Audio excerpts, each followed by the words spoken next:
সুপ্রিয় শিক্ষার্থীবৃন্দ, স্বাগত জানাচ্ছি তোমাদের আজকের পাঠে। আমরা ইতিপূর্বে ভেক্টরের বিভিন্ন প্রবলেম নিয়ে আলোচনা করেছিলাম। আমরা ভেক্টরের আরও কিছু সমস্যা নিয়ে আজকে আলোচনা করব।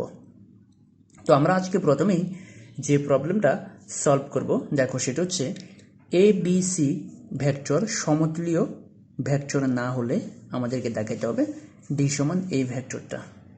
অর্থাৎ শর্ত হচ্ছে এ বি সি সমতুল্য না। তো তিনটে ভেক্টর কখন সমতুল্য হয় আমরা ইতিপূর্বে এর সমাধান করেছিলাম।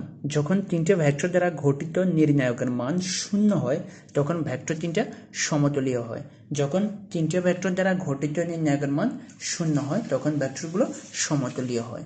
অথবা আরও একটা শর্ত ছিল, সেটা হচ্ছে এ বি সি এই তিনটে ভেক্টর এই মানটা যদি 0 হয় তাহলে সমতুল্য হবে, অথবা তিনটে ভেক্টর দ্বারা গঠিত নির্ণায়কের মান যদি 0 হয় তাহলে ভেক্টরগুলো সমতুল্য হবে। তাহলে এখন দেখো আমরা সলভ করি এটা। তো এখানে আমাদের কি বলছে, এখানে টোটাল ভেক্টর কয়টা দেখো, তিনটে ভেক্টর বলছে সমতুল্য না। সমতুল্য না হলে আমাদেরকে ডি এর মানটা বের করতে হবে। তাহলে এখানে ভেক্টর হচ্ছে 4টা, এখানে টোটাল ভেক্টর হচ্ছে 4টা। দেখো তাহলে সলিউশন, এখানে টোটাল ভেক্টর হচ্ছে 4টা। তো 4টা ভেক্টর যদি হয় তাহলে দেখো আমরা এখন যেটা করব, A cross B cross C cross D, আমরা 4টা ভেক্টর নিয়ে কাজ করব। A cross B cross C cross D equal, দেখো এ ক্রস বি, আমরা কিন্তু আলটিমেটলি ডি এর মান বের করবো, ইন্টু আমরা এটাকে ধরলাম ধরো পি, এটাকে আমরা ধরলাম কি পি। তাহলে এখানে দেখো পি সমান কি, আমরা পি সমান কাকে ধরছি, আমরা পি সমান ধরছি সি ক্রস ডি কে আমরা পি ধরছি। সি ক্রস ডি কে আমরা এখানে কি ধরলাম, সি ক্রস ডি কে এখানে আমরা ফি ধরলাম। তাহলে এখন খেয়াল করো, তাহলে এখানে ক্যালকুলেশন করলে এখন কি হবে, দেখো A cross B cross P, যদি আমরা এটাকে দিক পরিবর্তন করি তাহলে হবে পি ক্রস এ ক্রস বি ইকুয়াল, দেখো মাইনাস, তো তোমরা তো জানো যে এরকম দুটো ভেক্টরের ক্রস গুণ বলে যে সূত্রটা আমরা সেটা পূর্বে ব্যবহার করেছিলাম। তাহলে এখানে দেখো এই পি কিন্তু এই জোড়া, দেখো এখানে দুটো ভেক্টরের ক্রস গুণন, এই দুটো ভেক্টরের ক্রস গুণনের সাথে পি এর ক্রস গুণন, তাহলে এটার ফর্মুলাটা কি হবে, আমরা এই ধরনের প্রবলেমগুলো কিন্তু আগে সলভ করেছিলাম। তাহলে এখানে হবে পি ডট বি, বাইরে থাকবে এ মাইনাস, এরপরে হবে দেখো পি ডট এ, বাইরে থাকবে বি। আমরা কিন্তু পূর্বে এটা এই ধরনের সলভ করেছিলাম। দেখো এরকম আমরা পূর্বে সলভ করেছিলাম, সেটা ছিল A C B minus A B C, এই ধরনের অঙ্ক কিন্তু আমরা পূর্বে ভেক্টরে সলভ করেছিলাম। তাহলে দেখো এখন আমাদের এখানে কি দাঁড়াচ্ছে, দেখো যদি আমরা মাইনাস দ্বারা গুণ করি তাহলে এটা পাস হয়ে যাবে এবং এটা আগে চলে আসবে। তাহলে এটা যদি আগে চলে আসে তাহলে কি দাঁড়াচ্ছে, P dot A dot B minus P dot B dot A, দেখো মাইনাস দ্বারা গুণ করে দিলাম, এটা আগে চলে আসছে। এখন খেয়াল করো এই যে পি এর মান আমাদের কত, সি ক্রস ডি, পি এর মান হচ্ছে সি ক্রস ডি, পি এর মান হচ্ছে সি ক্রস ডি। তাহলে দেখো এই এটার সাথে এখন এর ডট গুণন, দেখো তাহলে আমরা সেকেন্ড ব্র্যাকেট দিয়ে বাইরে দেব বি মাইনাস, ঠিক একইভাবে দেখো এই যে পি, এই পি এর জায়গায় আমরা এখন লিখব C cross D dot B, আর বাইরে হয়েছে এ। এখন খেয়াল করো আমরা ইতিপূর্বে এই যে বিষয়টা, এই যে ধরো A dot B cross C, দুটো ভেক্টরের ক্রস গুণন একটা ভেক্টরের ডট গুণন, এটাকে আমরা লিখতে পারি এ বি সি, এভাবে এটাকে আমরা এভাবে লিখতে পারি। তাহলে এখন দেখো আমরা এটাকে কি লিখব, এখন আমরা এটাকে কি লিখতে পারি, এটাকে আমরা লিখতে পারি তাহলে ACD, আমরা যদি সাজে লিখি ACD, দেখো এটাকে আমরা লিখতে পারি ACD, বাইরে আছে B, মাইনাস এখানে আমরা লিখতে পারি BCD, বাইরে আছে A। দেখো আমরা একটা কাজ করে ফেললাম। এখন দেখো আমরা যদি সিমিলারলি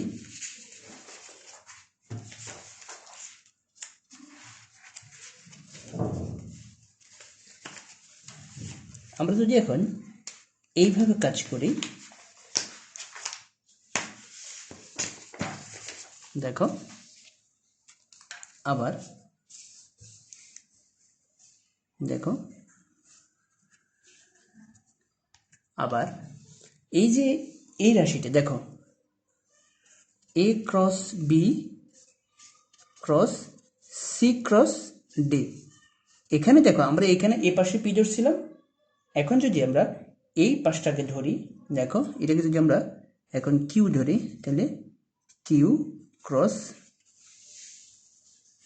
সি ক্রস ডি, তাহলে এখন আমাদের কি হবে, দেখো আমরা যদি এখন ফর্মুলা করি তাহলে কি দাঁড়াবে, এটা হবে কিউ ডি, বাইরে থাকবে সি, বিয়োগ কিউ সি, বাইরে থাকবে ডি। তাহলে এখন দেখি কিউ এর মান কত, কিউ এর মান হচ্ছে, দেখো আমরা এখানে কিউ কাকে ধরছিলাম, এটা আমরা পাশে লিখে দেব, কিউ সমান হচ্ছে এ ক্রস বি, আমরা কিউ কাকে ধরছি, কিউ ধরছি আমরা এ ক্রস বি কে। এখন যদি আমরা এখানে মানটাকে রিপ্লেস করি, দেখো এ ক্রস বি, বাইরে ডি, তার বাইরে আছে সি, বিয়োগ এ ক্রস বি ডট সি, তার বাইরে আছে ডি। তাহলে এখন দেখো আমরা এটাকে কি লিখতে পারি, আমরা এটাকে লিখতে পারি এ বি ডি, এ বি ডি, বাইরে সি, ঠিক এটাকে লিখতে পারি আমরা এ বি সি, বাইরে আছে ডি। দেখো তাহলে এটাকে আমরা 1 নম্বর সমীকরণ ধরে নিলাম, আর এটাকে আমরা 2 নম্বর সমীকরণ ধরে নিলাম। এখন দেখো এই দুটো সমীকরণ থেকে খেয়াল করো, এখানেও A cross B cross C cross D equal আমরা 1 নং পাইছি, দেখো এখানেও একইভাবে A cross B cross C cross D সমান আমরা এটা পাইছি। তাহলে 1 ও 2 থেকে আমরা কি পাই, দেখো 1 ও 2 হতে 5, তাহলে আমরা কি পাই, দেখো এখানে আমরা কি পাইছি ACDB, ACDB, দেখো ACD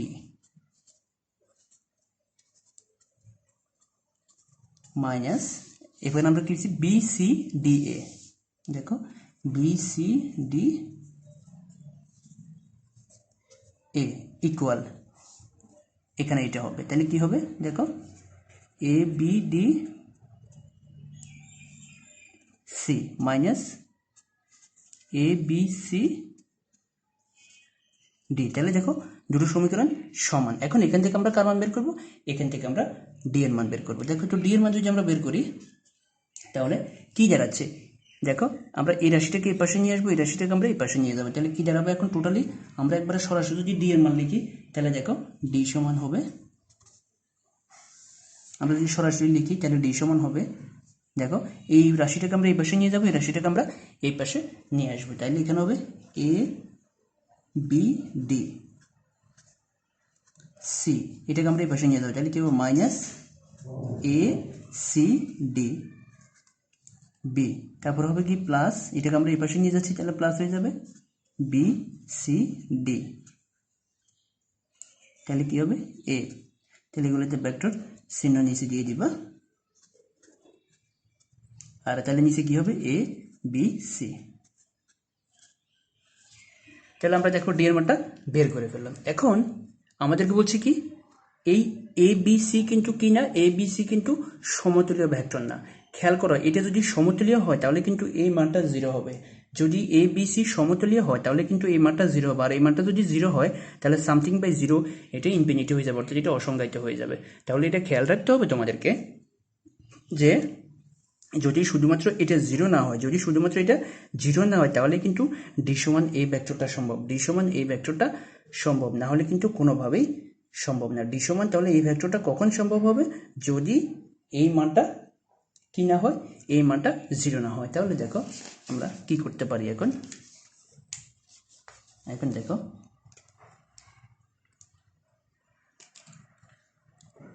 যেহেতু এ বি সি সমতলীয় নয়, তাই এ বি সি ইজ নট 0। তাই দেখো এবার ডি সমান তাহলে কত হয়। এখন দেখো আমরা ডি সমান এটাকে সাজিয়ে লিখব। তাহলে দেখো আমরা যদি প্রমাণের মতো করে লিখি, আমরা কি লিখতে পারি, আমরা যদি প্রমাণের মতো করে সাজিয়ে লিখি তাহলে হবে, অথবা এখানে যেভাবে আছে আমরা এইভাবে দেখা দিলে হচ্ছে। একটু প্রমাণে যেভাবে আছে আমরা এইভাবে দেখে লিখি, এইভাবে লিখি। দেখো প্রমাণ আছে কি, প্রমাণ আছে শেষ পত্র আগে, প্রমাণ আছে দেখো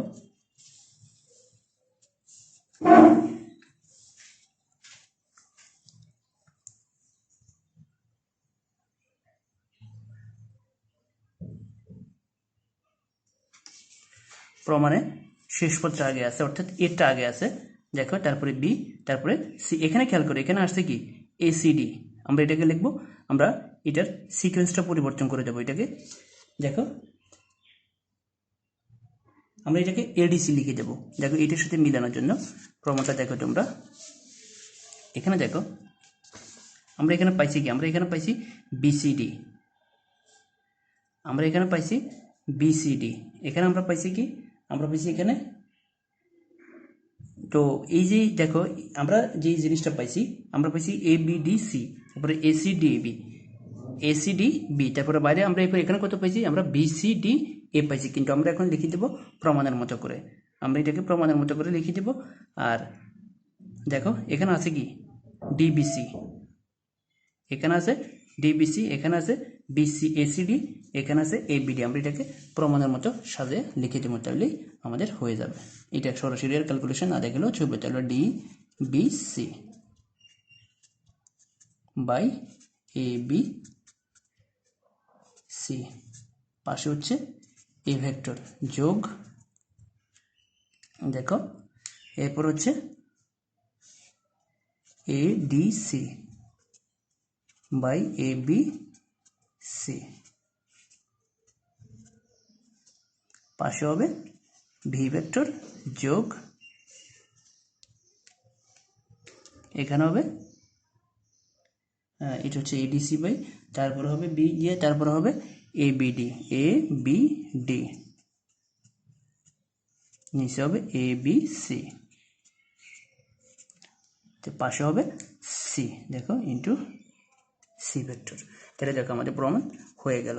তাহলে যদি এ বি সি এই তিনটে ভেক্টর যদি সমতলীয় না হয় তাহলে শুধুমাত্র এটা সম্ভব। তাহলে দেখো আমরা এটা শুরুটা করলাম কিভাবে, আমরা শুরুটা করছি এখানে দেখো, আমরা শুরুটা করছি A cross B cross C cross D নিয়ে। এখানে আমরা সি ক্রস ডি সমান পি ধরছি, পি ধরে এটাকে উল্টালাম, উল্টায় সেটাকে ক্রস গুণনের সূত্র প্রয়োগ করছি, সূত্র প্রয়োগ করে আমরা এটা পেলাম। ঠিক একইভাবে আমরা আবার দেখো এই রাশিটাকে প্রথমটাকে কিউ ধরলাম, কিউ ধরে ক্রস গুণন করলাম, ক্রস গুণন করে আমরা এটা পেলাম। এরপরে 1 ও 2 সমান করে আমরা এখান থেকে ডি এর মানটা বের করলাম, 1 ও 2 কে সমান করে আমরা এখান থেকে ডি এর মানটা বের করলাম। তাহলে দেখো আমাদের প্রমাণটা চলে আসলো। তো সুপ্রিয় শিক্ষার্থীবৃন্দ, আমরা এখন যে প্রবলেমটা